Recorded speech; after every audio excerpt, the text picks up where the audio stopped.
The mass shooting has taken place at two mosques in the city of Christchurch in New Zealand. Now, the New Zealand police have said that multiple people are dead and many others are injured in this shooting.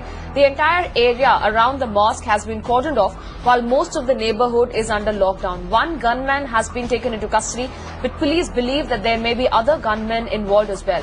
Meanwhile, the Bangladesh cricket team was in close vicinity of the active shooters, but they have managed to escape. Oh, there was around 1:45. I was stopped, but I heard the big sound, the gun, and the second one I heard, I ran. Lots of people were sitting in the floor. The gun was around the door. I ran behind the mosque, and I sitting behind the container. I rang to the police.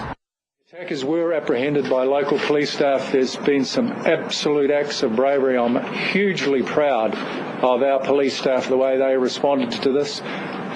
But let's not presume that the danger is gone.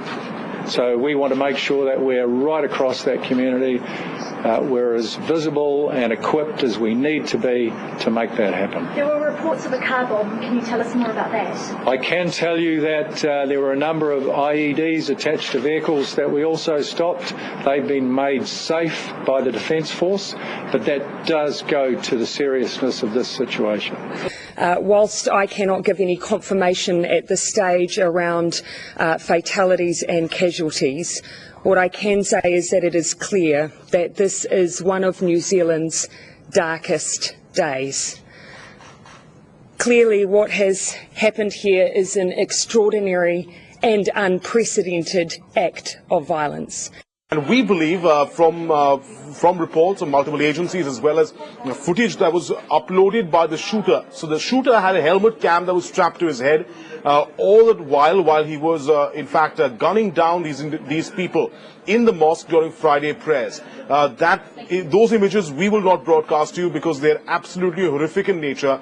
And what is also being revealed now is that an automatic weapon was being used. Multiple magazines, many eyewitnesses say, were strapped to the legs of this shooter when he entered this particular mosque. And from what we understand, Reuters is also reporting that 2 mosques in total were targeted in the city of Christchurch. That has meant that the New Zealand police has put the entire area under lockdown.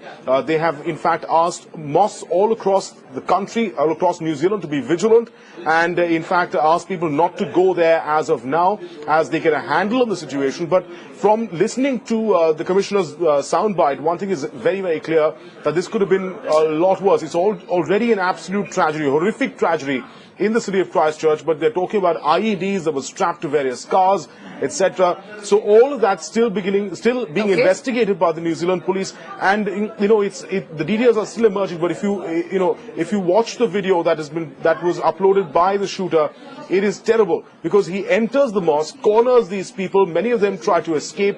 In fact, one teenager was quoted by Reuters as saying that he ran away, but he could hear about 50 shots himself that were fired by the shooter. It's an automatic weapon, so it's a quick burst of firepower and extremely deadly. And those, of course, you really fear, and your heart goes out to the people of Christchurch, to the people who were there in that mosque not too long ago, because it's still unfolding as we speak.